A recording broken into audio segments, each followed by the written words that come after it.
ఉగాది పండుగ యొక్క విశిష్టత గురించి ఈ రోజు మనం తెలుసుకుందాం. ఉగాది అనే పదం యుగాది అనే సంస్కృత పదం నుంచి అయితే మనకి వచ్చింది. నూతన ఉత్సాహం నాంది తెలుగువారు అందరికీ ఈ ఉగాది పండుగ.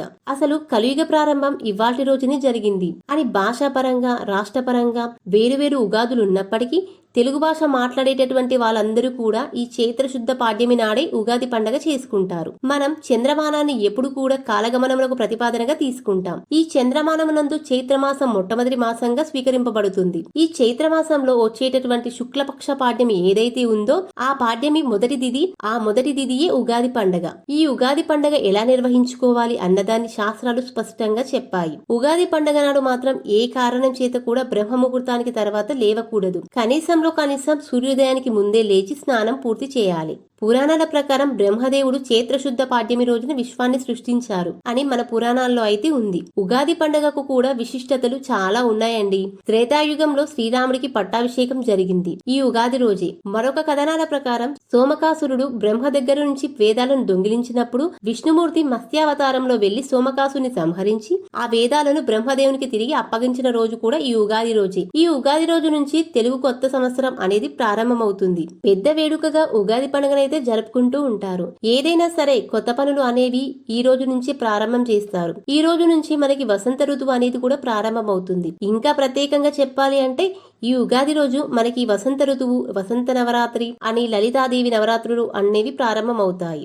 శక్తిమైనటువంటి నవరాత్రి రోజులు ఈ లలితాదేవి నవరాత్రులు. ఈ ఉగాది నుంచే మనకి నింబు కుసుమం అంటే వేపపూత అనేది మనకి ఏర్పడుతుంది. ఈ ఉగాది రోజున ప్రత్యేకంగా ఉగాది పచ్చడి తినాలి అని మన శాస్త్రం చెప్తుంది. ఎందుకంటే ఇలాంటి విశేషమైనటువంటి ఉగాది రోజున అన్ని రుచులను మనం సమానంగా అంటే సరి సమానంగా మన ఉగాది పచ్చడి సేవించాలి అని తెలియజేయబడింది. ఇంతటి విశేషమైనటువంటి ఉగాది రోజున షడ్రుచుల సమ్మేళనం అంటే తీపి, వగరు, కారం, పులుపు, చేదు, ఉప్పు ఇలాంటి అన్ని రుచులను కలిపి అంటే మనం బెల్లం, ఉప్పు, చింతపండు, వేపపూత, మామిడి వీటన్నిటిని మనం కలుపుకొని ఉగాది పచ్చడి అనేది సమపాల్లో మనం సేవించాలి అని మన శాస్త్రం చెప్తుంది. ఉగాది పండుగ నాడు పంచాంగ శ్రవణం చేయాలి. ఉగాది పండుగ పంచాంగ శ్రవణం అవకాశాన్ని కల్పిస్తుంది. సంవత్సర కాలంలో మన ఆదాయ వ్యయాలు ఎలా ఉంటాయి, రాజ్య పూజము అవమానం ఎలా ఉంటుంది, గ్రహస్థితులు ఎలా ఉంటాయి, భార్య బిడ్డలు ఎలా ఉంటారు, బహుశా గ్రహముల యొక్క ప్రభావం చేత మనకి క్లేశం కలిగేటటువంటి కాలం ఎప్పుడు ఉండొచ్చు, మనం ఏ దేవతల ఆరాధన విశేషంగా చేయాల్సి వస్తుంది అని ఈ అవకాశాన్ని ఏర్పాటు చేసుకుంటే ప్రమాదకరమైనటువంటి వ్యాధి రాకుండా ముందుగానే వ్యాధి నిరోధక టీకా వేయించుకున్న వాడిగా భగవంతుని అర్చన చేసి ఆ ప్రమాదాన్ని మనం గురి కాకుండా మనల్ని మనం రక్షించుకోవడానికి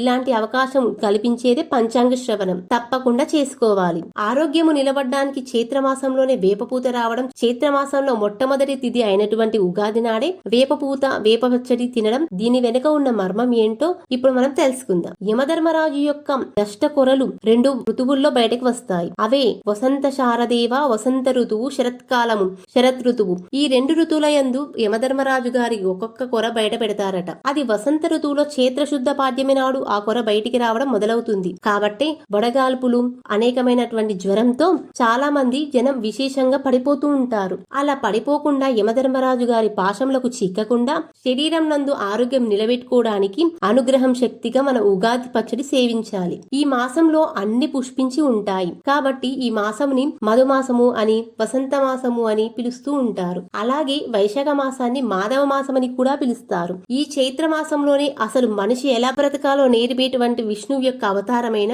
మనుష్యునిగా ఈ లోకంలో నడిచి చూపించిన శ్రీరామచంద్ర ప్రభు యొక్క ఆవిర్భావం. ఈ విధంగా ఉగాది పండుగ మనం జరుపుకుంటూ ఉంటాము. అందరూ చెప్పండి, జై శ్రీరామ్.